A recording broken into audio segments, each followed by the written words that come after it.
ഹരേ കൃഷ്ണ. ശ്രീമദ്ഭാഗവതം ചതുർത്ഥസ്കന്ധം ചതുർവിംശോധ്യായം. അതിലെ 58ാമത്തെ ശ്ലോകം വരെ എടുത്തു. ബാക്കിയുള്ള ഭാഗങ്ങൾ നമുക്ക് ശ്രദ്ധിക്കാം. അതുവരെയുള്ള ഭാഗങ്ങൾ നമുക്കൊന്ന് ചൊല്ലി നോക്കാം. ഓം നമോ ഭഗവതേ വാസുദേവായ. ശ്രീമദ്ഭാഗവതേ ചതുർത്ഥസ്കന്ധേ ചതുർവിംശോധ്യായ. മൈത്രേയ ഉവാച വിജിതാശ്വോധിരാജാസീൽ പൃഥുപുത്ര പൃഥുശ്രവാഃ യവീയോഭ്യോ ദദാകാഷ്ഠ ഭ്രാതൃഭ്യോ ഭ്രാതൃവത്സലഃ ഹര്യക്ഷായാദിശൽപ്രാചീം ധൂമ്രകേശായ ദക്ഷിണാം പ്രതീചീം മൃഗസംജ്ഞായ തുര്യാം ദ്രവിണസേ വിഭുഃ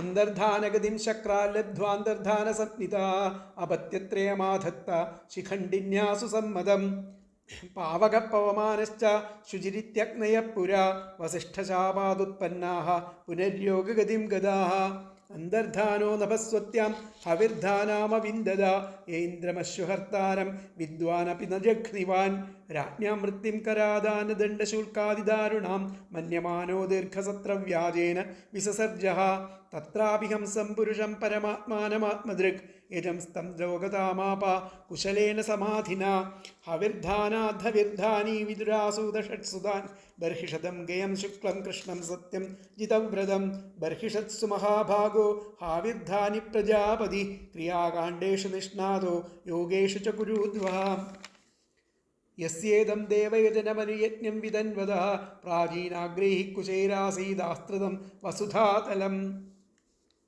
സാമുദ്രീം ദേവദേവോക്തമുപയേമേശ തദ്രുതിം യാം വീക്ഷ്യചാരു സർവാംഗീം കിശോരീം സുഷ്ഠലംകൃതാം പരിക്രമന്തീമുദ്വാഹേ ചകമേഗ്നിശുകീമിവ വിബുധാസുരഗന്ധർവ മുനിസിദ്ധനരോരഗാഃ വിജിതാഃ സൂര്യാദിക്ഷു കൊണയന്തേവനൂപുരൈഃ പ്രാചീനബർഹിഷപുത്രാः ശതദ്രുത്യാം ദശാഭവൻ തുല്യനാമവ്രതാः സർവേ ധർമ്മസ്നാതാः പ്രചേതസഃ പിത്രാദിഷ്ടാ പ്രജാ സർഗേ തപസേർണവമാവിശൻ ദശവർഷസഹസ്രാണി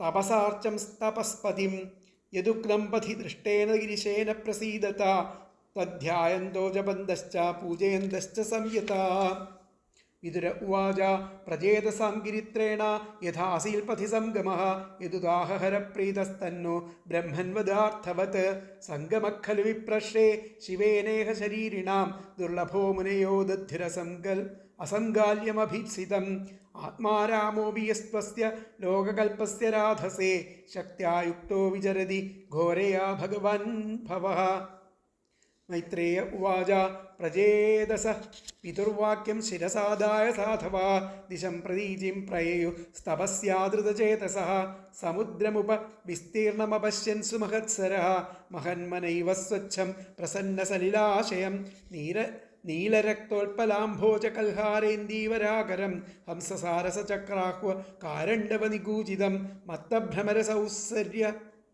മത്തഭ്രമരസൗസ്വര്യഹൃഷ്ടരോമലതാംഘ്രിപം പത്മകോശ രജോദിക്ഷു വിക്ഷിപത്പവനോത്സവം തർഹ്യേവ സരസസ്തസ്മാന്നിഷ്ക്രാമന്തം സഹാനുഗം ഉപഗീയമാനമരപ്രവരം വിബുധാനുഗൈഃ തപ്തഹേമനികായാഭം ശിതികണ്ഠം ത്രിലോചനം പ്രസാദസുമുഖം വീക്ഷ്യ പ്രണയമുർജാതകൗതുകാഃ സദാൻ പ്രപന്നാർത്തിഹരോ ഭഗവാൻ ധർമ്മവത്സലഃ ധർമ്മജ്ഞാൻ ശീലസമ്പന്നാൻ പ്രീതപ്രീതാനുവാചഃ ശ്രീരുദ്ര ഉവാച യൂയം വേദിഷദപുത്രാ വിദിതം വസ്തികീർഷിതം അനുഗ്രഹായ ഭദ്രം വയേവം മേ ദർശനം കൃതം യപ്പരം ബ്രഹ്മസഃ സാക്ഷാത് ത്രിഗുണാജ്ജീവസംജ്ഞിതാത് ഭഗവന്തം വാസുദേവം പ്രപന്നസ്ത പ്രിയോ ഹി മേ സ്വധർമ്മനിഷ്ഠ ശതജന്മഭിപ്പുമാൻ വിരിഞ്ചതാമേതി തതഃപരം ഹിമാം അവ്യാകൃതം ഭാഗവതോഥ വൈഷ്ണവം പദം യഥാഹം വിബുധാക്കലാത്യയേ അഥ ഭാഗവതായൂയം പ്രിയാസ്ഥ ഭഗവാൻ യഥാ നമദ്ഭാഗവതാനാം ച പ്രേയാനന്യോസ്തി കർഹിചിൽ ഇദം വിവിക്തം ജപ്തവ്യം പവിത്രം മംഗളം പരം നിശ്രേയസകരം ജാപി ശ്രൂയതാം തദ്വദാമി വഹ മൈത്രേയ ഉവാച ഇത്യനുക്രോശഹൃദയോ ഭഗവാനാഹതാൻ ശിവഃ ബദ്ധാഞ്ജലിൻ രാജപുത്രാൻ നാരായണ പരോ വചഃ ശ്രീരുദ്ര ഉവാച ജിതം ത ആത്മവിദ്ധുര്യസ്വസ്തയേ സ്വസ്തിരസ്തു മേ ഭവതാരാധസാരാധം സർവസ്മാത്മനേ നമഃ നമഃ പങ്കജനാഭായ ഭൂതസൂക്ഷ്മേന്ദ്രിയാത്മനെ വാസുദേവായ ശാന്തായ കൂടസ്ഥായ സ്വരോജിഷേ സംഘർഷണായ സൂക്ഷ്മായ ദുരന്തായ അന്ധകായ ച നമോ വിശ്വപ്രബോധായ പ്രദ്യുമ്നായ അന്തരാത്മനെ നമോ നമോ നിരുദ്ധായ ഋഷികേശേന്ദ്രിയാത്മനെ നമഃ പരമഹംസായ പൂർണ്ണായ നിഭൃതാത്മനെ സ്വർഗാപവർഗദ്വാരായ നിത്യം ശുചിഷദേ നമഃ നമോ ഹിരണ്യവീര്യായ ചാതുർഹോത്രായ തന്തവേ നമ ഊർജ ഇഷേത്രീയാഃ പതയേ യജ്ഞരേതസേ തൃപ്തിദായ ച ജീവാനാം നമഃസർവരസാത്മനെ സർവസത്വാത്മദേഹായ വിശേഷായ സ്ഥവീയസേ നമസ്ത്രൈലോക്യപാലായ സഹ ഓജോബലായ ച അർത്ഥലിംഗായ നഭസേ നഭോന്തർബഹിരാത്മനെ നമ പുണ്യായ ലോകായ അമുഷ്മൈ ഭൂരിവർച്ചസേ പ്രവൃത്തായ നിവൃത്തായ പിതൃദേവായ കർമ്മണേ നമോ ധർമ്മവിപാകായ മൃത്യവേ ദുഃഖദായ ച നമസ്തേ ആശിഷാമീശ മനവേ കാരണാത്മനെ നമോ ധർമായ ബൃഹതേ കൃഷ്ണായ ഗുണ്ഠമേധസേ പുരുഷായ പുരാണായ സാംഖ്യയോഗേശ്വരായ ച ശക്തിത്രയസമേതായ മീഢുഷേഹങ്കൃതാത്മനെ ചേതാകൂതിരൂപായ നമോ വാചോ വിഭൂതയേ ദർശനം നോതി ദൃക്ഷൂണാം ദേഹി ഭാഗവതാർച്ചിതം രൂപം പ്രിയതമം സ്വാനാം സർവേന്ദ്രിയഗുണാഞ്ജനം സ്നിഗ്ധപ്രാവൃദ്ധനശ്യാമം സർവസൗന്ദര്യസംഗ്രഹം ചാർവായത ചതുർബാഹും സുജാതരുചിരാനനം പത്മകോശപലാശാക്ഷം സുന്ദരഭ്രൂസുനാസികം സുദ്വിജം സുകപോലാസ്യം സമകർണവിഭൂഷണം പ്രീതിപ്രഹസിതാഭാംഗമളകൈരുപശോഭിതം രസൽപങ്കജകിഞ്ചൽക്കതുകൂലം ഹൃഷ്ടകുണ്ഡലം സ്ഫുരത്കിരീടവലയഹാരനൂപുരമേഖലം ശംഖചക്രഗദാ പത്മമാലാമണ്യുത്തമർദ്ധിമത് സിംഹസ്കന്ധ ത്വിഷോ ബിഭ്രത് സൗഭഗഗ്രീവകൗസ്തുഭം ശ്രിയാനപായിന്യാക്ഷിപ്ത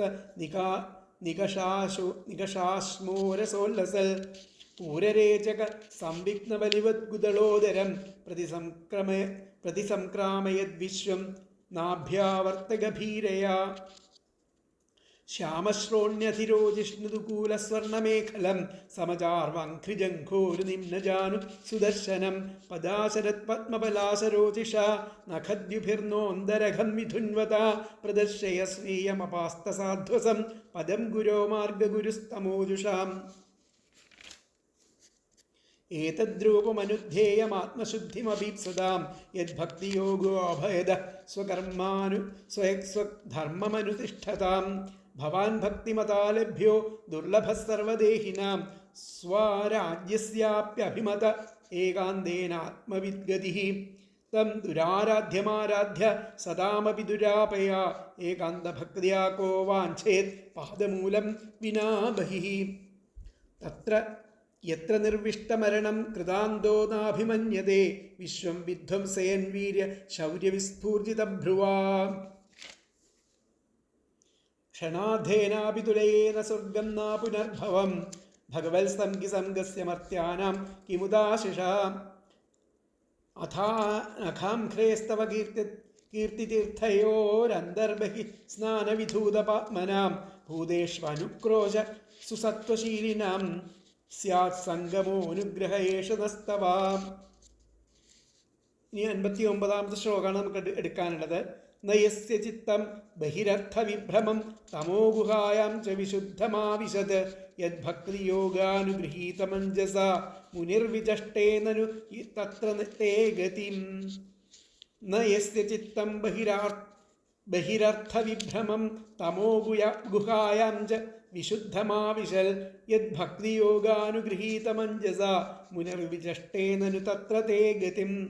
ന യസ്യ ചിത്തം ബഹിരർത്ഥവിഭ്രമം തമോ ഗുഹായാം ച വിശുദ്ധമാവിശത് യദ്ഭക്തിയോഗാനുഗൃഹീതമഞ്ജസ മുനിർവിജഷ്ടേ നനു തത്ര തേ ഗതിം.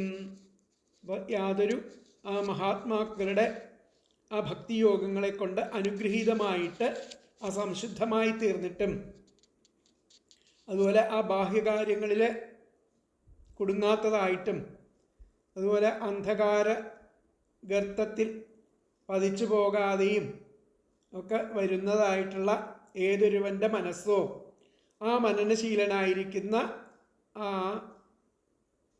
അദ്ദേഹത്തിന് അപ്പോൾ അങ്ങയുടെ ഗതി, ആ പ്രാപ്യസ്ഥാനത്തെ, അങ്ങയുടെ പ്രാപ്യസ്ഥാനത്തെ നിഷ്പ്രയാസം ദർശിക്കുക തന്നെ ചെയ്യും. അങ്ങയുടെ ഗതി നിഷ്പ്രയാസം അദ്ദേഹം പ്രാപിക്കുന്ന.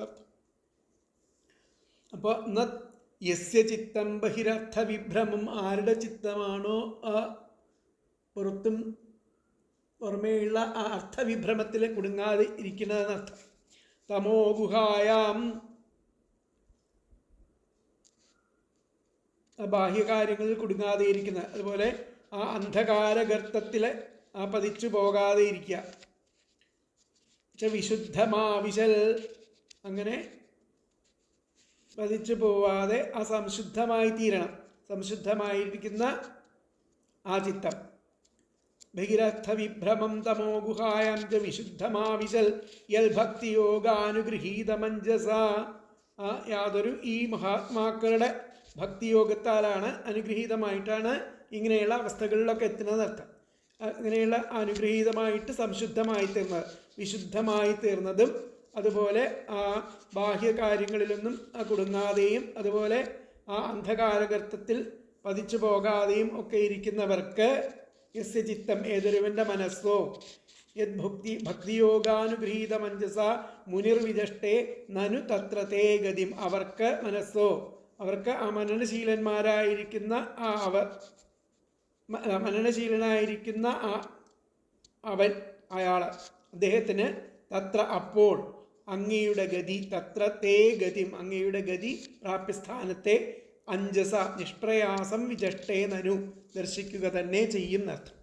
അപ്പോൾ ഇതിലത്തെ ആ പദങ്ങൾ നോക്കാം. യൽ ഭക്തിയോഗാനുഗൃഹീതം, യാതൊരു ഈ മഹാത്മാക്കളുടെ ഭക്തിയോഗത്താൽ അനുഗ്രഹീതമായിട്ട്, വിശുദ്ധം സംശുദ്ധമായി തീർന്നും, ബഹിരർത്ഥ വിഭ്രമം ന ബാഹ്യകാര്യങ്ങളിൽ കുടുങ്ങാതെയും, തമോഗുഹായാം അന്ധകാരഗർത്തത്തിൽ ആവിശച്ച പതിച്ചു പോകാതെയും വരുന്നത് യസ്യ ചിത്തം, ഏതൊരുവൻ്റെ മനസ്സോ, മുനിഹി ആ മനനശീലനായിരിക്കുന്ന അവൻ, തത്ര അപ്പോൾ തേ അങ്ങയുടെ ഗതിം പ്രാപ്യസ്ഥാനത്തെ അഞ്ജസ നിഷ്പ്രയാസം വിജഷ്ടേ നനു ദർശിക്കുക തന്നെ ചെയ്യും. എന്നുകൂടി പറയാം. യത് ഭക്തിയോഗാനുഗൃഹീതം, യാതൊരു ഈ മഹാത്മാക്കളുടെ ഭക്തിയോഗത്താൽ അനുഗ്രഹീതമായിട്ട്, വിശുദ്ധം സംശുദ്ധമായി തീർന്നും, ബഹിരർത്ഥ വിഭ്രമം ന ബാഹ്യകാര്യങ്ങളിൽ കുടുങ്ങാതെയും, തമോഗുഹായാം അന്ധകാരഗർത്തത്തിൽ ആവിശച്ച ന പതിച്ചു പോകാതെയും വരുന്നത് യസ്യ ചിത്തം, ഏതൊരുവൻ്റെ മനസ്സോ, മുനിഹി ആ മനനശീലനായിരിക്കുന്ന അവൻ, തത്ര അപ്പോൾ തേ അങ്ങയുടെ ഗതിം പ്രാപ്യസ്ഥാനത്തെ അഞ്ജസ നിഷ്പ്രയാസം വിജഷ്ടേ നനു ദർശിക്കുക തന്നെ ചെയ്യും. അപ്പം അതിലത്തെ അന്വയം വന്നിട്ട് യത് ഭക്തിയോഗാനുഗൃഹീതം വിശുദ്ധം ബഹിരർത്ഥ വിഭ്രമം തമോഗുഹായാം ആവിശച്ചന യസ്യ ചിത്തം മുനിഹി തത്ര തേ ഗതിം അഞ്ജസ വിചഷ്ടേ നനു. ഒന്നുകൂടി പറയാം. യത് ഭക്തിയോഗാനുഗൃഹീതം വിശുദ്ധം ബഹിരർത്ഥ വിഭ്രമം തമോഗുഹായാം ആവിശച്ച യസ്യ ചിത്തം മുനിഹി തത്ര തേ ഗതിം അഞ്ജസ വിചഷ്ടേ നനു.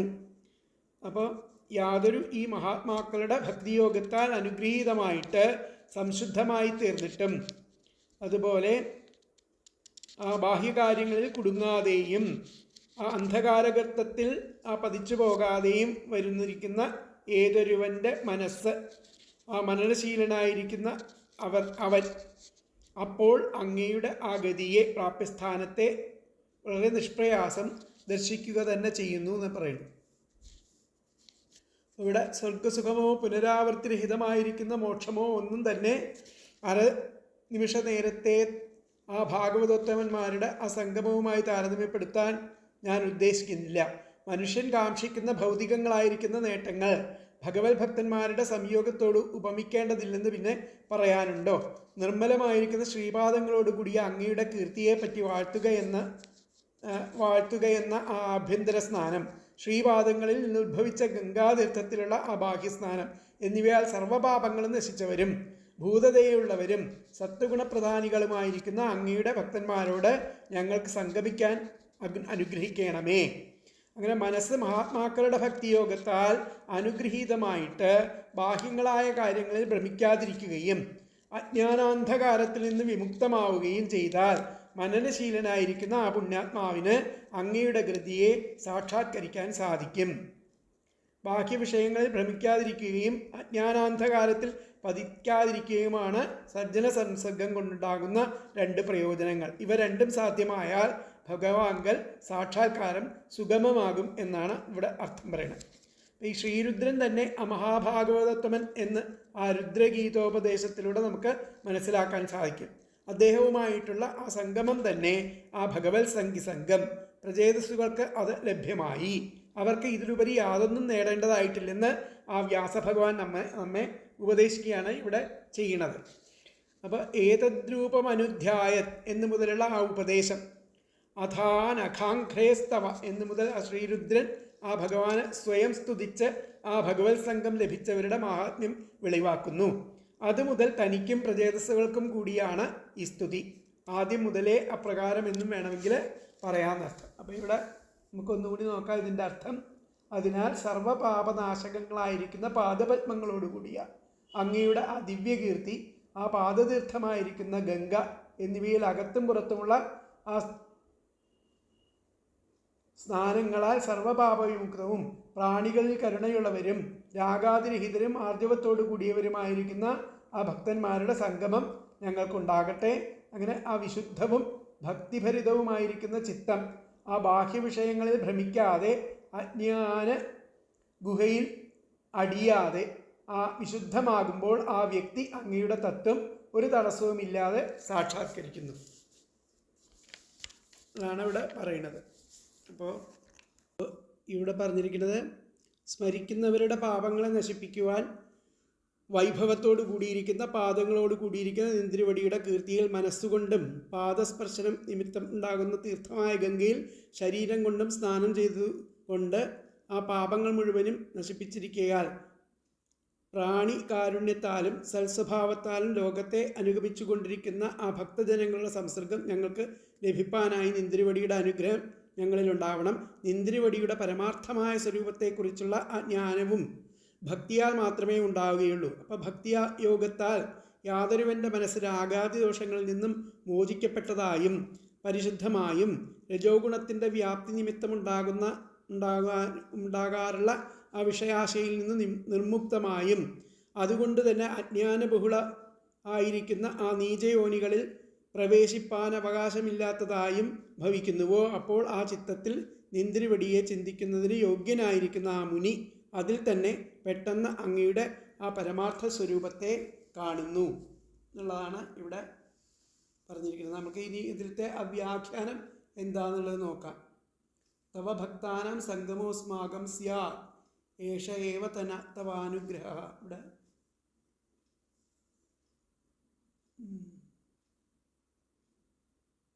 യഥാ ചിത്തം ഭക്തിയോഗേന ശുദ്ധം, ഇങ്ങനെ ചിത്തം ഭക്തിയോഗം കൊണ്ട് ശുദ്ധമായിരിക്കുന്ന സത് ബാഹ്യാർത്ഥവിക്ഷിപ്തം ന ഭവതി. അങ്ങനെയുള്ള സജ്ജനങ്ങൾക്ക് ആ ബാഹ്യമായിരിക്കുന്ന അർത്ഥങ്ങളെ വീക്ഷിക്കുക എന്നുള്ള ആ ഇതുണ്ടാവുന്നില്ല എന്നർത്ഥം. അതിനോടുള്ള ആസക്തി ഉണ്ടാവുന്നില്ല. ന ഭവതി തഥാ. അങ്ങനെയുള്ളവരെ മുനിസ്തവ തത്വം, അവർ ആ മുനിമാരുടേതായിരിക്കുന്ന ആ തത്വത്തെ പ്രാപിച്ചവരാണ്.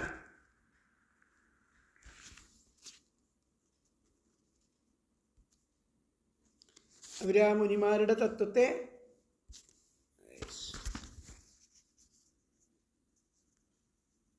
പ്രാപിച്ചവരാണ്. ഒന്നുകൂടി വായിക്കാൻ ഞാൻ. യഥാ ചിത്തം ഭക്തിയോഗേന ശുദ്ധം, ആരുടെ ചിത്തമാണോ ഭക്തിയോഗം കൊണ്ട് പരിശുദ്ധമായിട്ടുള്ളത്, സത് അവർക്ക് ആ സത് ബാഹ്യാർത്ഥ വിക്ഷിപ്തം ന ഭവതി, അവർ അസത്യമായിട്ടുള്ളതിനെ നല്ലാതെ ആ ബാഹ്യമായിരിക്കുന്ന അർത്ഥങ്ങളിൽ അവർക്ക് നോട്ടം ഉണ്ടാവില്ല. ന ഭവതി തഥാ. അങ്ങനെ അവർ മുനിമാരുടേതായിരിക്കുന്ന തത്വത്തെ അവിടെ എല്ലാറ്റിലും കാണുന്നു. മുനിസ്തവ തത്വം പശ്യതി. ഇതിലത്തെ അർത്ഥം വന്നിട്ട്, വ്യാഖ്യാനം വന്നിട്ട്, യഥാ ചിത്തം ഭക്തിയോഗേന ശുദ്ധം സത് ബാഹ്യാർത്ഥവിക്ഷിപ്തം ന ഭവതി തഥാ മുനിസ്തവ തത്വം പശ്യതി എന്നുള്ളതാണ്. അപ്പോൾ അടുത്ത ശ്ലോകം നമുക്ക് നോക്കാം. 60-ാമത്തെ ശ്ലോകം. 60-ാമത്തെ ശ്ലോകം. യത്രേദം വ്യജ്യതേ വിശ്വം വിശ്വസ്മിന്നവഭാതിയത് തത്വം ബ്രഹ്മപരം ജ്യോതിരാകാശമിവ വിസ്തൃതം. യത്രേദം വ്യജ്യതേ വിശ്വം വിശ്വസ്മിന്നവഭാതിയത് തത്വം ബ്രഹ്മപരം ജ്യോതിരാകാശമിവ വിസ്തൃതം. അതായത് ഈ പ്രപഞ്ചം, എത്രേദം വ്യജ്യതേ വിശ്വം, ഈ പ്രപഞ്ചം ഏതിൽ പ്രകാശിക്കുന്നുവോ, വ്യജ്യത ഏതിൽ പ്രകാശിക്കുന്നുവോ, ഏത് ആ പ്രപഞ്ചത്തിൽ പ്രകാശിക്കുകയും ചെയ്യുന്നുവോ, അവഭാതി പ്രപഞ്ചത്തിൽ പ്രകാശിക്കുകയും ചെയ്യുന്നുവോ. അപ്പോൾ വിശ്വം വിശ്വസ്മിന്നവഭാതിയത് തത്വം ബ്രഹ്മപരം ജ്യോതിർ, അത് ആകാശം പോലെ, ബ്രഹ്മപരം ജ്യോതിർ ആകാശമിവ വിസ്തൃതം, ആകാശം പോലെ വിശാലമായതും പരമമായതും ആയിരിക്കുന്ന ആ ജ്യോതിർബ്രഹ്മതത്വം അത് നിന്ദ്രിവടി തന്നെയാകുന്നു എന്നുള്ളതാണ് ഇവിടെ പറയുക. എത്രേദം വ്യജ്യതേ വിശ്വം വിശ്വസ്മിന്നവഭാതിയത് തത്വം ബ്രഹ്മപരം ജ്യോതിർ ആകാശം ഇവ വിസ്തൃതം. ആകാശത്തിന് തക്കവണ്ണം വിശാലമായിരിക്കുന്ന ആ ബ്രഹ്മത്തിൻ്റെ തത്വം തന്നെയാണ് അങ്ങയുടെ തത്വം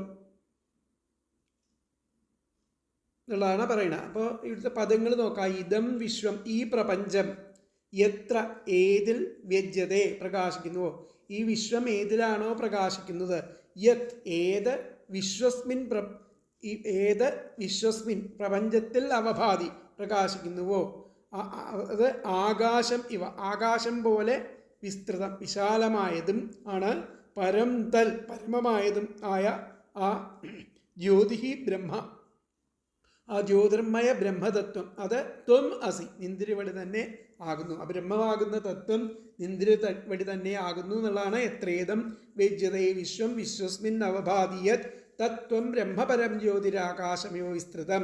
എന്നുകൂടി പറയാം. ഇതം വിശ്വം, ഈ പ്രപഞ്ചം, എത്ര ഏതിൽ, വ്യജ്യതേ പ്രകാശിക്കുന്നുവോ, യത് ഏത്, വിശ്വസ്മിൻ പ്രപഞ്ചത്തിൽ അവഭാതി പ്രകാശിക്കുകയും ചെയ്യുന്നുവോ, ആകാശം ഇവ ആകാശം പോലെ വിസ്തൃതം വിശാലമായതും പരം തൽ പരമമായതുമായിരിക്കുന്ന ആ ജ്യോതിഹി ബ്രഹ്മ, ആ ജ്യോതിർമയ ബ്രഹ്മതത്വം ത്വം അസി നിന്ദ്രിവടി തന്നെ ആകുന്നു. ഒന്നുകൂടി പറയാം. ഇതം വിശ്വം, ഈ പ്രപഞ്ചം, എത്ര ഏതിൽ, വ്യജ്യതേ പ്രകാശിക്കുന്നുവോ, യത് ഏത്, വിശ്വസ്മിൻ ഈ പ്രപഞ്ചത്തിൽ അവഭാതി പ്രകാശിക്കുകയും ചെയ്യുന്നുവോ, ആകാശം ഇവ ആകാശം പോലെ വിസ്തൃതം ആ വിശാലമായിരിക്കുന്നതും പരം തൽ പരമമായതുമായിരിക്കുന്ന ആ ജ്യോതിഹി ബ്രഹ്മ, ആ ജ്യോതിർമയ ബ്രഹ്മതത്വം ത്വം അസി നിന്ദ്രിവടിയിൽ നിന്ന് തന്നെ ആകുന്നു, നിന്ദ്രിവടി തന്നെ ആകുന്നു. അപ്പോൾ അന്വയം വന്നിട്ട് ഇതം വിശ്വം എത്ര വ്യജ്യതേ യത് വിശ്വസ്മിൻ അവഭാതി ആകാശം ഇവ വിസ്തൃതം തത് ആകാശം ഇവ വിസ്തൃതം പരം തത് ജ്യോതിബ്രഹ്മ ത്വം അസി. എന്നുകൂടി പറയാം. ഇതം വിശ്വം എത്ര വ്യജ്യതേ യത് വിശ്വസ്മിൻ അവഭാതി ആകാശം ഇവ വിസ്തൃതം പരം തത് ജ്യോതി ബ്രഹ്മ ത്വം അസി. ഈ പ്രപഞ്ചം ഏതിൽ പ്രകാശിക്കുന്നുവോ, ഏത് ഈ പ്രപഞ്ചത്തിൽ അവഭാതി പ്രകാശിക്കുകയും ചെയ്യുന്നുവോ, അത് ആകാശം പോലെ വിശാലമായതും പരമമായതുമായിരിക്കുന്ന ആ ജ്യോതിർമയ ബ്രഹ്മതത്വം അത് തന്നെയാകുന്നു, അത് തന്നെയാകുന്നു അവിടുന്ന്. ത്വം അസി നിന്ദ്രിവടി തന്നെയാകുന്നു അത്. ആകാശ ഇവ വിസ്തൃതം വിസ്തൃത പാഠാന്തരണ്ട്. യാതൊന്നിൽ ഈ പ്രപഞ്ചം പ്രകാശിക്കുന്നുവോ, യാതൊന്ന് ഈ വിശ്വത്തിനുള്ളിൽ ആകമാനം പ്രകാശിക്കുന്നുവോ, ആ ശക്തിവിശേഷമായിരിക്കുന്ന ബ്രഹ്മം അങ്ങുന്നു തന്നെയാകുന്നു. അത് പരമജ്യോതി സ്വരൂപമുള്ളതും ആകാശം പോലെ അന്തം ഇല്ലാത്തതുമാണ് എന്നുള്ളതാണ് ഇതിൻ്റെ അർത്ഥം ആയിട്ട് വരുന്നത്. അപ്പോൾ യാതൊന്നിൽ ഈ പ്രപഞ്ചമെല്ലാം പ്രകാശിക്കുന്നു, അതുപോലെ യാതൊന്ന് ആ സർവത്ര പ്രകാശിച്ചു കൊണ്ടിരിക്കുന്നു. അപ്പം ആകാശം പോലെ വിസ്തൃതമായതും സൂര്യാദി തേജസ്സുകളെയും പ്രകാശിപ്പിക്കുന്ന പരമ തേജസ്സായും ഇരിക്കുന്ന ആ പരബ്രഹ്മം തന്നെയാണ് ആ തത്വം എന്ന് പറയുന്നത്. അപ്പോൾ ഏതൊന്നിൽ ഈ കാണപ്പെടുന്ന ലോകം വിളങ്ങുന്നുവോ, ഈ ലോകത്തിൽ യാതൊന്ന് അന്തര്യാമിയായിട്ട് ശോഭിക്കുന്നുവോ, സ്വയമേവ പ്രകാശിച്ചും ആകാശം പോലെ ഉള്ളിലും പുറത്തും വ്യാപിച്ചും കൊണ്ടിരിക്കുന്ന ആ ബ്രഹ്മം നിന്തിരുവടിയാകുന്നുവെന്ന് ഭക്തനായിരിക്കുന്ന മുനി ആ ചിത്തരംഗത്തിൽ കാണുന്നു. അപ്പോൾ ഇതിലെ വ്യാഖ്യാനത്തിൽ എന്താ പറഞ്ഞത് നമുക്ക് നോക്കാം. യസ്മിൻ തത്വേ, ആ മുനിമാർ പറയുന്ന കാണുന്ന തത്വം തന്നെയാണ് ഇദം വിശ്വം പ്രകാശത്തെ, ഈ വിശ്വത്തെ പ്രകാശിപ്പിക്കുന്നത്. യസ്മിൻ തത്വേ ഇദം വിശ്വം പ്രകാശത്തെ.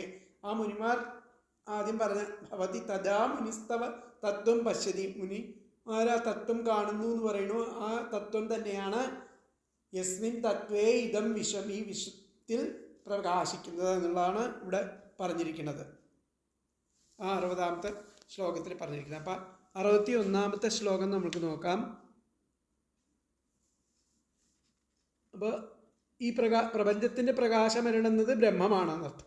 ഈ പ്രപഞ്ചത്തിലാകമാനം അന്തര്യാമിയായി പ്രകാശിക്കുന്നതും ബ്രഹ്മം തന്നെ. ഈശ്വരമയമല്ലാതെ ഈ പ്രപഞ്ചത്തിൽ യാതൊന്നും ഇല്ല എന്ന് അതുകൊണ്ട് അർത്ഥം വരും. ഈശ്വരൻ്റെ രൂപഭേദം മാത്രമാണ് ഈ പ്രപഞ്ചം എന്നർത്ഥം. ആ ബ്രഹ്മം അങ്ങ് തന്നെ. പ്രഥമപാദത്തിൽ വിശ്വശബ്ദം ആണ് പറയുന്നത്.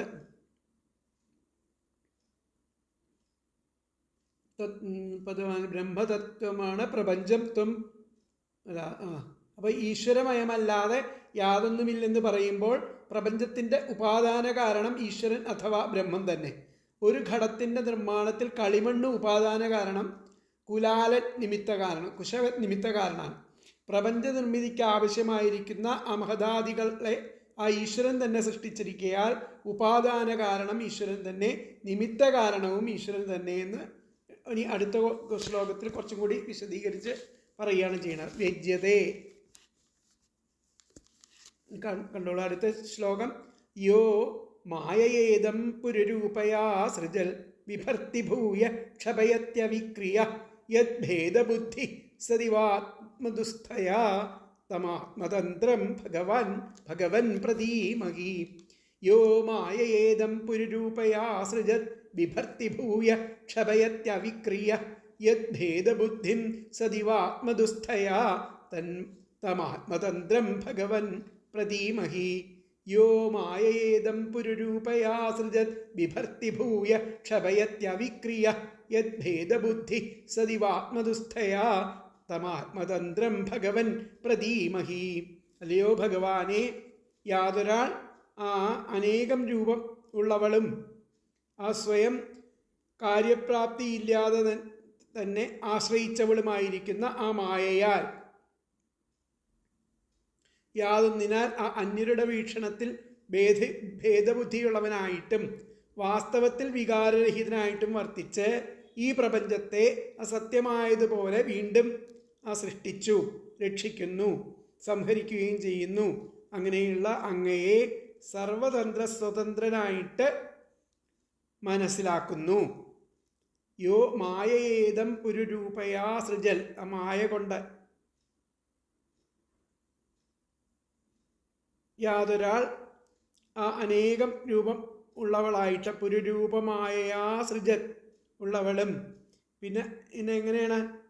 ആത്മദുസ്ഥയാ, സ്വയം ആ കാര്യപ്രാപ്തിയില്ലാതെ തന്നെ ആശ്രയിച്ചവൾ, കാര്യപ്രാപ്തിയില്ലാതെ തന്നെ ആശ്രയിച്ചവൾ. സ്വയം കാര്യപ്രാപ്തി ഇല്ലാത്തതുകൊണ്ട് ആ മായ തന്നെ ആശ്രയിച്ചവളാണ്. ആ മായയാൽ യത് ഭേദബുദ്ധി, ആ യാതൊന്നിനാൽ ആ അന്യരുടെ വീക്ഷണത്തിലാണ് ആ ഭേദബുദ്ധിയുള്ളവനായിട്ട് തോന്നുന്നത്. അവിക്രിയ, ആ വാസ്തവത്തിൽ എന്നാൽ അദ്ദേഹം വികാരരഹിതനാണ്. വികാരരഹിതനായും വർത്തിച്ച് ഈ പ്രപഞ്ചത്തെ ഈ സത്യമായതുപോലെ വീണ്ടും സൃഷ്ടിച്ച് രക്ഷിച്ച് സംഹരിക്കുകയും ചെയ്യുന്നുവോ തം ആ അങ്ങയെ സർവതന്ത്ര സ്വതന്ത്രനായിട്ട് പ്രതീമഹി മനസ്സിലാക്കുന്നു എന്നാണ് പറയുന്നത്. അപ്പോൾ ഇതിലത്തെ വാക്കുകൾ നോക്കാം. രൂപയ, അനേകം രൂപങ്ങളുള്ളവളും, ആദ്യം ഭഗവാനെ യഹ യാതൊരാൾ പുരുരൂപയ അനേകം രൂപങ്ങളുള്ളവളും ആത്മദുസ്ഥയ സ്വയം കാര്യപ്രാപ്തിയില്ലാതെ തന്നെ ഭഗവാനെ ആശ്രയിച്ചവളും ആയിരിക്കുന്ന മായയാൽ യൽ ഭേദബുദ്ധി യാതൊന്നിനാൽ അന്യരുടെ വീക്ഷണത്തിൽ ഭേദബുദ്ധിയുള്ളവനായും അവിക്രിയ വാസ്തവത്തിൽ വികാരരഹിതനായിട്ടും വർത്തിച്ച് വാസ്തവത്തിൽ വികാരരഹിതനായിട്ടും വർത്തിച്ച് ഇതം ഈ വിശ്വപ്രപഞ്ചത്തെ സത്യം എന്നതുപോലെ ഭൂയ വീണ്ടും അസൃജൽ സൃഷ്ടിച്ചു. അങ്ങനെ വിഭർത്തി രക്ഷിക്കുന്നു, ക്ഷപയതി സംഹരിക്കുകയും ചെയ്യുന്നു. തം ത്വാം ആ അങ്ങയെ ആത്മതന്ത്രം സർവതന്ത്ര സ്വതന്ത്രമായിട്ട് പ്രതീമഹി മനസ്സിലാക്കുന്നു. എന്നുകൂടി പറയാം. ഹേ ഭഗവൻ അല്ലയോ ഭഗവാനെ, യഹ യാതൊരാൾ പുരുരൂപയ അനേകം രൂപങ്ങളുള്ളവളും ആത്മദുസ്ഥയ സ്വയം കാര്യപ്രാപ്തിയില്ലാതെ ഭഗവാനെ തന്നെ ആശ്രയിച്ചവളുമായിരിക്കുന്ന മായയാൽ യൽ ഭേദബുദ്ധി യാതൊന്നിനാൽ അന്യരുടെ വീക്ഷണത്തിൽ ഭേദബുദ്ധിയുള്ളവനായും അവിക്രിയ വാസ്തവത്തിൽ വികാരരഹിതനായും വർത്തിച്ച് ഇതം ഈ പ്രപഞ്ചത്തെ സത്യമായതുപോലെ ഭൂയ വീണ്ടും അസൃജൽ സൃഷ്ടിച്ചുവോ, അതുപോലെ വിഭർത്തി രക്ഷിക്കുന്നുവോ, ക്ഷപയതി സംഹരിക്കുകയും ചെയ്യുന്നുവോ. തം ത്വാം ആ അങ്ങയെ ആത്മതന്ത്രം തന്ത്രസ്വതന്ത്രനായിട്ട് പ്രതീമഹി മനസ്സിലാക്കുന്നു. ഇതിൽ തന്വയം വന്നിട്ട് ഹേ ഭഗവൻ യഹ പുരുരൂപയാ ആത്മദുസ്ഥയാ മായയാ യദ്ഭേദബുദ്ധി അവിക്രിയഃ ഇദം സത് ഏവ ഭൂയഃ അസൃജൽ ബിഭർത്തി ക്ഷപയതി തം ത്വാം ആത്മതന്ത്രം പ്രതീമഹി. എന്നുകൂടി പറയാം. ഹേ ഭഗവൻ യഹ പുരുരൂപയാ ആത്മദുസ്ഥയാ മായയാ യദ്ഭേദബുദ്ധി അവിക്രിയഃ ഇദം സത് ഏവ ഭൂയഃ അസൃജത് ബിഭർത്തി ക്ഷപയതി തം ത്വാം ആത്മതന്ത്രം പ്രതീമഹി. അതായത് അല്ലയോ ഭഗവാനെ, യാതൊരാൾ അനേകം രൂപങ്ങളുള്ളവളും സ്വയം കാര്യപ്രാപ്തിയില്ലാതെ തന്നെ ആശ്രയിച്ചവളുമായിരിക്കുന്ന മായയാൽ യാതൊന്നിൽ അന്യരുടെ വീക്ഷണത്തിൽ ഭേദബുദ്ധിയുള്ളവനായിട്ടും വാസ്തവത്തിൽ വികാരരഹിതനായിട്ടും വർത്തിച്ച് ഈ പ്രപഞ്ചത്തെ സത്യമായതുപോലെ വീണ്ടും സൃഷ്ടിച്ച് രക്ഷിച്ച് സംഹരിക്കുകയും ചെയ്യുന്നു. ആ അങ്ങയെ സർവതന്ത്ര സ്വതന്ത്രനായിട്ട് മനസ്സിലാക്കുന്നു. മായയെ അവലംബിച്ച് അനേക രൂപങ്ങളോട് കൂടിയിരിക്കുന്ന ഈ പ്രപഞ്ചത്തെ സൃഷ്ടിച്ച് രക്ഷിച്ച് സംഹരിക്കുന്നവനും സർവതന്ത്ര സ്വതന്ത്രനും ഭേദബുദ്ധി എന്നൊന്നില്ലാത്തവനും എന്നാൽ അങ്ങനെയുണ്ടെന്ന് തോന്നിക്കുന്നവനും നിർവികാരനുമായിട്ട് ഉള്ള ആ ഈശ്വരനെ ഞങ്ങൾ അറിയുന്നു. ആത്മദുസ്ഥം എന്നാൽ ആത്മാവിൽ അങ്ങയിൽ യാതൊന്നും പ്രവർത്തിപ്പാൻ കഴിവില്ലാത്തവൾ എന്നുള്ളതാണ് ആ മായയെ പറ്റിയിട്ട് പറയുന്നത്. പഞ്ചഭൂതങ്ങൾ, ദശേന്ദ്രിയങ്ങൾ, അന്ധക്കരണം ഇവയോടുകൂടി കാണപ്പെടുന്ന അസഗുണ ബ്രഹ്മത്തെ വൈദിക താന്ത്രിക കർമ്മങ്ങളിൽ വിദഗ്ധരായവർ ശ്രദ്ധയോടും അനേകം ക്രിയകളോടും കൂടി അഭീഷ്ടസിദ്ധിക്കായിക്കൊണ്ട് വിധിയാവണ്ണം യജിക്കുന്നു.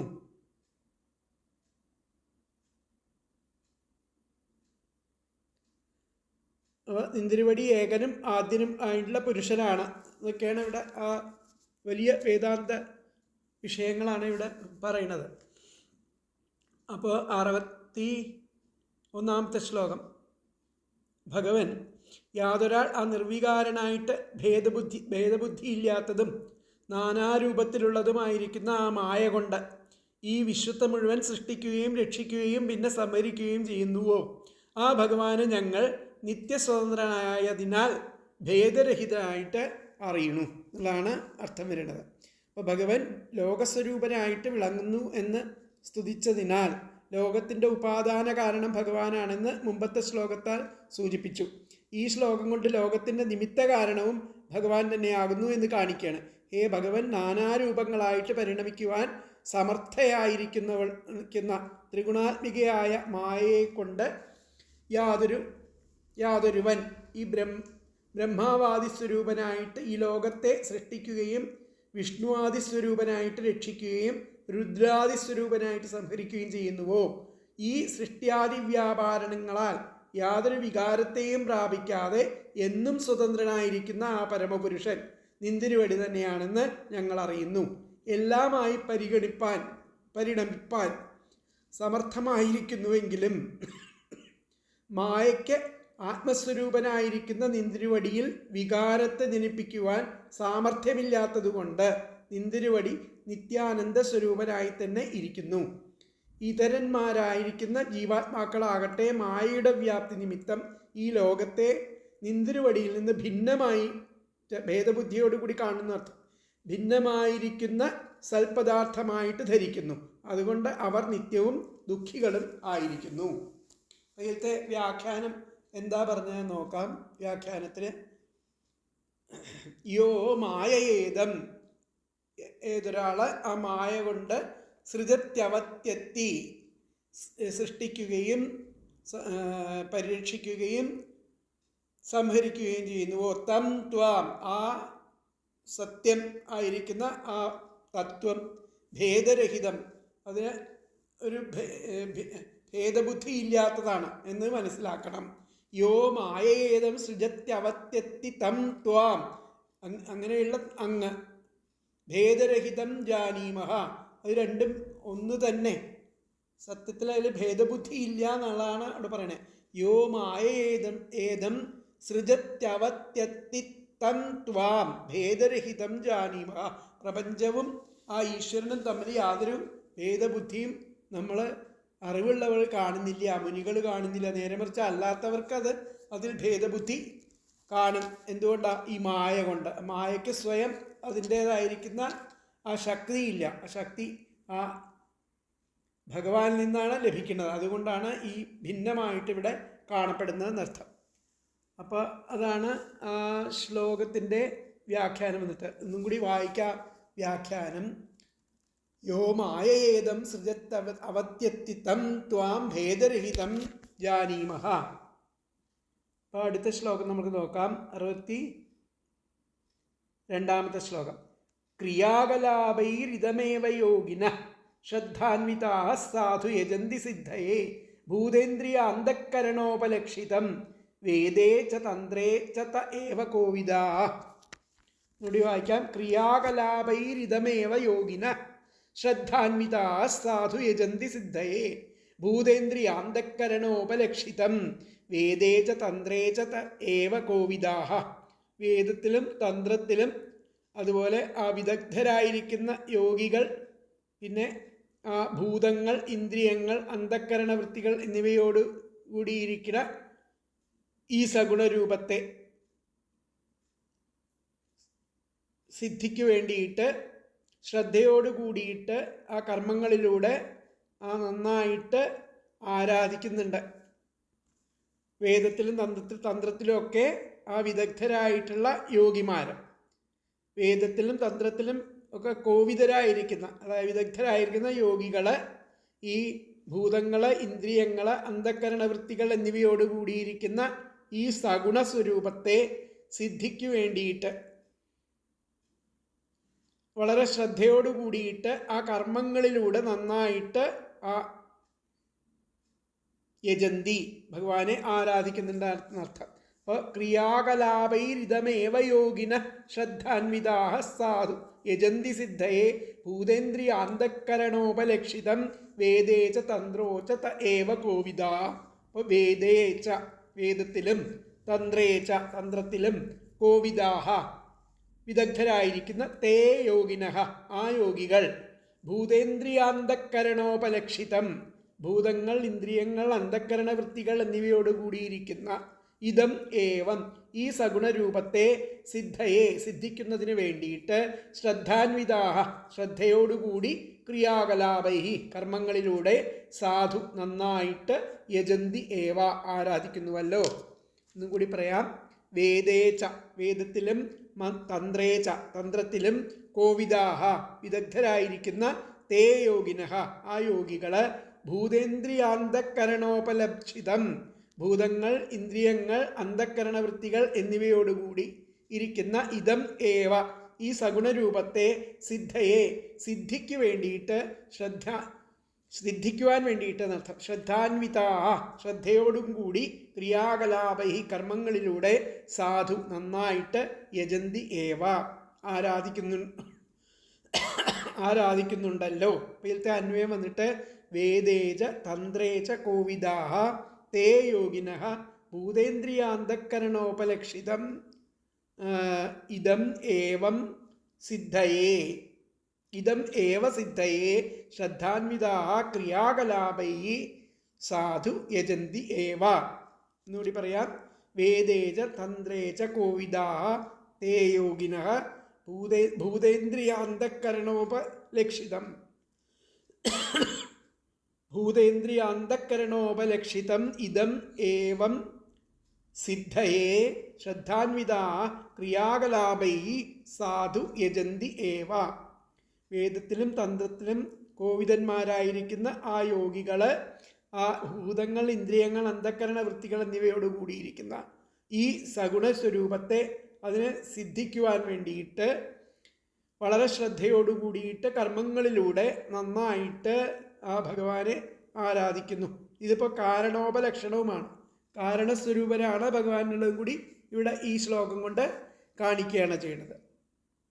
അതാണ് ഇവിടെ പറഞ്ഞിരിക്കുന്നത്. പഞ്ചഭൂതങ്ങൾ ദശേന്ദ്രിയങ്ങൾ അന്ധഃകരണം ഇവയോടുകൂടി കാണപ്പെടുന്ന ആ സഗുണ ബ്രഹ്മത്തെ ആ വൈദിക താന്ത്രിക കർമ്മങ്ങളിൽ വിദഗ്ധരായവര് ആ ശ്രദ്ധയോടും അനേകം ക്രിയകളോടും കൂടിയിട്ട് അഭീഷ്ടസിദ്ധിക്കായിക്കൊണ്ട് വിധിയാം വണ്ണം യജിക്കുന്നു എന്നുള്ളതാണ് ഇതിൻ്റെ അർത്ഥം ആയിട്ട് വരുന്നത്. അപ്പോൾ യോഗികൾ ശ്രദ്ധായുക്തരായിട്ട് ആ വൈദിക താന്ത്രിക കർമ്മങ്ങളാൽ പരമസിദ്ധിക്ക് അപ്രാകൃതങ്ങളായ ആ ഭൂതങ്ങൾ ഇന്ദ്രിയങ്ങൾ അന്ധഃകരണം എന്നിവയോട് കൂടിയിരിക്കുന്ന ഈ ലീലാവിഗ്രഹത്തെ തന്നെ യഥാവിധി സേവിക്കുന്നു. അവർ തന്നെയാണ് വേദങ്ങളുടെയും തന്ത്രങ്ങളുടെയും തത്വം അറിഞ്ഞവർ.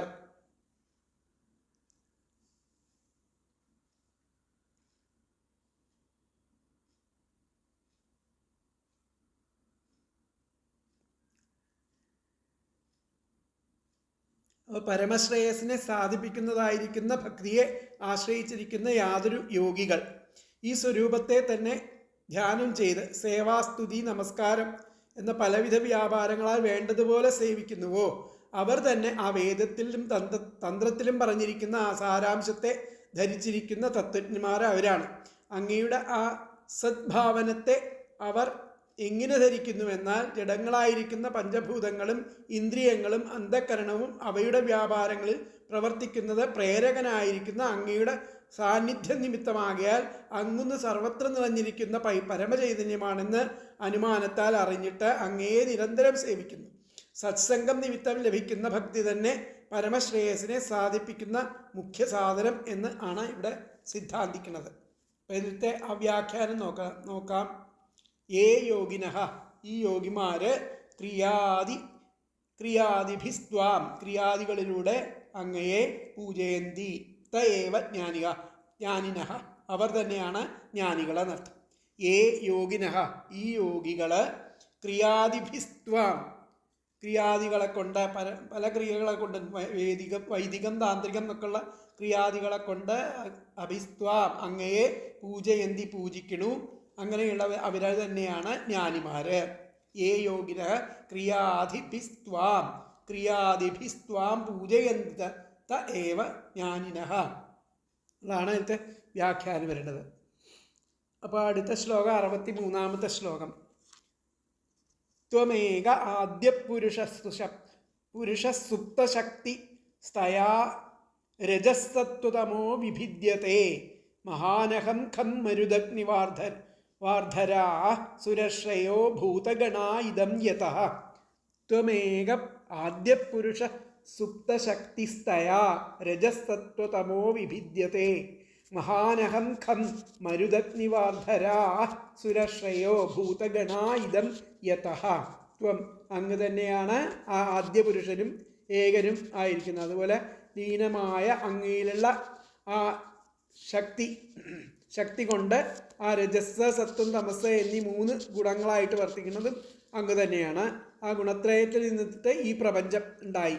ആ പ്രപഞ്ചം മഹത്തത്വം, അഹങ്കാരം, അഗ്നി, ആകാശം, ജലം, പൃഥ്വി എന്നൊക്കെയുള്ള ആ പഞ്ചഭൂതങ്ങൾ, പിന്നെ ദേവന്മാര്, ഋഷികൾ, ഭൂതഗണങ്ങൾ എന്നിവയും ഒക്കെ അങ്ങനെയായിട്ട് അത് വിഭജിക്കപ്പെട്ടു എന്നുള്ളതാണ് പറയുന്നത്. ത്വമേക ആദ്യ പുരുഷ സപ്തശക്തിസ്തയ രജസ് സത്വതമോ വിഭിദ്യത്തെ മഹാനഹം ഖം മരുദഗ്നിവാർധരാ സുരശ്രയോ ഭൂതഗണാ ഇദം യഥാ.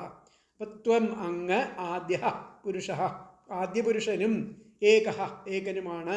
സുപ്തശക്തി ലീനമായിരിക്കുന്ന അങ്ങയിലുള്ള തയാ ആ ശക്തിയാൽ രജസ്സത്വതമഃ രജസ് സത്വം തമസ് എന്നീ മൂന്ന് ഗുണത്രയമായിട്ടും യതഃ യാതൊരു ഗുണത്രയത്തിൽ നിന്ന് ഇദം ഈ പ്രപഞ്ചവും മഹാൻ മഹത്തത്വം അഹം അഹങ്കാരം ഖം മരുൺ അഗ്നി വാർധരാ എന്ന് പറഞ്ഞു കഴിഞ്ഞാൽ ആകാശം, വായു, അഗ്നി, ജലം, പൃഥ്വി എന്നിവയായിട്ടും, അതായത് പഞ്ചഭൂതങ്ങളായിട്ടും, സുരക്ഷയ ദേവന്മാർ, ഋഷികൾ, ഭൂതഗണങ്ങൾ എന്നിവയുമായിട്ട് വിഭജിക്കപ്പെട്ടു. ഒന്നും കൂടി പറയാത്ത വാക്കുകൾ: ത്വം അങ്ങ്, ആദ്യ പുരുഷ ആദ്യ പുരുഷനും, ഏകനുമാണ്, സുപ്തശക്തി ലീനമായിരിക്കുന്ന അങ്ങയിലുള്ള തയാ ആ ശക്തിയാൽ, രജസ്സത്വതമഃ രജസ് സത്വം തമസ് എന്നീ ഗുണമായിട്ടും, യതഃ യാതൊരു ഗുണത്രയത്തിൽ നിന്ന് ഇദം ഈ പ്രപഞ്ചവും, മഹാൻ മഹത്തത്വം അഹം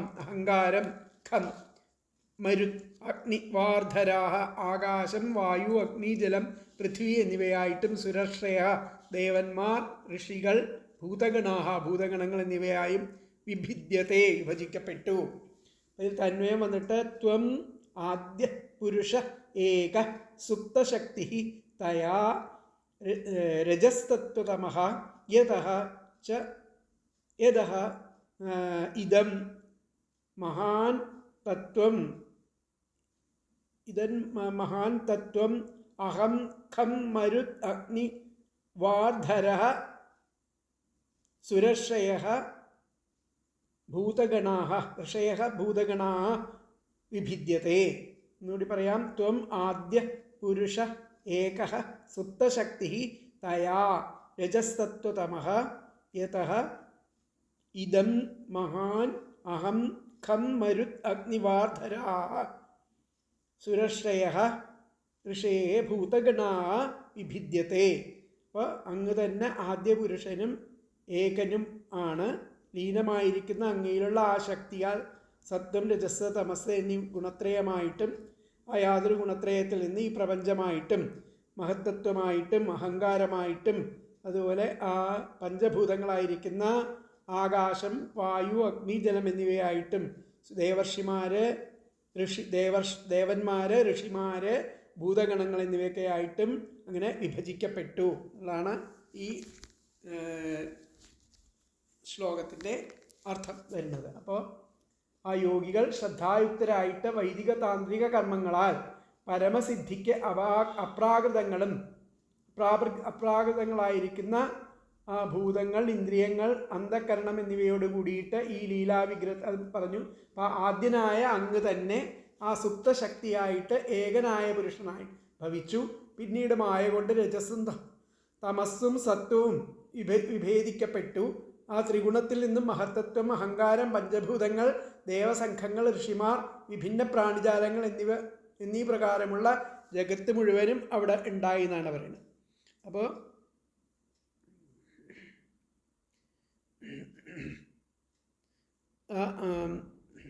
പഞ്ചഭൂതങ്ങൾ, ദശേന്ദ്രിയങ്ങൾ, അന്ധക്കരണം ഇവയോടുകൂടി കാണപ്പെടുന്ന ആ സഗുണ ബ്രഹ്മത്തെ വൈദിക താന്ത്രിക കർമ്മങ്ങളിൽ വിദഗ്ധരായവർ ശ്രദ്ധയോടും അനേകം ക്രിയകളോടും കൂടി അഭീഷ്ടസിദ്ധിക്കായിക്കൊണ്ട് വിധിയാവണ്ണം യജിക്കുന്നു. അങ്ങനെ നിന്തിരുവടി ഏകനും ആദ്യനുമായ പുരുഷനാണ്. അപ്പോൾ തന്നിൽ ലീനമായി വർത്തിച്ച ആ മായയെ ഉണർത്തി സത്വം, രജസ്, തമസ് എന്നീ ഗുണങ്ങൾക്ക് അധീനമാക്കി. അങ്ങനെ ആ ത്രിഗുണങ്ങളുടെ സന്തുലിതമായ അവസ്ഥയ്ക്ക് ക്ഷോഭം വന്നപ്പോൾ ഈ മഹത്തത്വം, അഹങ്കാരം എന്നിവയായിട്ടും, ആകാശം, വായു, തേജസ്, ജലം, പൃഥ്വി എന്നിവയായിട്ടും, ദേവന്മാർ, ഋഷികൾ, ഭൂതഗണങ്ങൾ മുതലായവരായിട്ടും സൃഷ്ടിക്കപ്പെട്ടു എന്നാണ് ഇവിടെ പറയുന്നത്.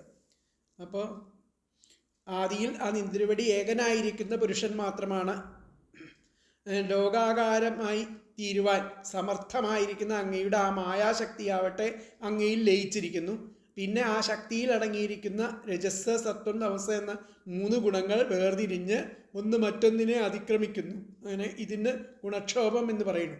അങ്ങനെ ഇത് നിമിത്തം ഈ കാണപ്പെടുന്ന ലോകത്തിൻ്റെ നിർമ്മാണത്തിന് ആദികാരണദ്രവ്യമായിരിക്കുന്ന മഹത്തത്വം, അഹങ്കാരതത്വം, ആകാശം, വായു, അഗ്നി, ജലം, ഭൂമി എന്ന പഞ്ചതത്വങ്ങൾ, ദേവന്മാർ, ഋഷികൾ, പ്രാണിവർഗങ്ങൾ എന്ന സൃഷ്ടികളും അവയുടെ ആ വാസസ്ഥാനമായിരിക്കുന്ന ഈ ലോകവും ഉണ്ടായിരിക്കുന്നു. ഇങ്ങനെ നിന്തിരുവടി ഏകൻ ഇതിനെയെല്ലാം അവിടുന്ന് സൃഷ്ടിക്കുന്നു എന്നർത്ഥം. അപ്പോൾ ഇതിലത്തെ വ്യാഖ്യാനത്തിൽ പറഞ്ഞിരിക്കുന്നത് ത്വം ഏക, അങ്ങ് തന്നെ ഏകനായിരിക്കും. ആദ്യ പുരുഷ ആയിരിക്കുന്ന മായാശക്തിയും യയാ മായാശക്തയാ, ഈ മായാശക്തി കൊണ്ട് രജസ്സത്വാദേഹ, രജസ്, തമസ്, സത്വം തുടങ്ങിയിട്ടുള്ളവ ഉൽപ്പദ്യത ഉണ്ടാകുന്നു. അത്രേ പറഞ്ഞിട്ടുള്ളൂ. അപ്പോൾ ത്വമേക ആദ്യോ മായാ ശക്തി, അങ്ങ് തന്നെ ആദ്യനായിരിക്കും, ഏകനും ആദ്യനായിട്ടുള്ള ആ മായാശക്തിയുമൊക്കെ ആയിട്ടുള്ള ഇത് അങ്ങ് തന്നെയാണ്. യയാ, അങ്ങയുടെ മായാശക്തി കൊണ്ട് രജസത്വാദേഹ, രജസത്വ ഗുണങ്ങളെ, ആ ത്രിഗുണങ്ങളെ അവിടെ ഉൽപ്പാദിക്കപ്പെടുന്നു. ത്വമേക ആദ്യോ മായാശക്തി യയാ മായാശക്തിയാ രജസ്തത്വാദേഹ ഉത്പദ്യതേ. അപ്പോൾ ഇനി ഇത്ര വരെ നമുക്ക് നോക്കാം. അടുത്ത ശ്ലോകം തൊട്ട് അടുത്ത ക്ലാസ്സിൽ പറയാം. ഹരേ കൃഷ്ണ. 63-ാമത്തെ ശ്ലോകം വരെ.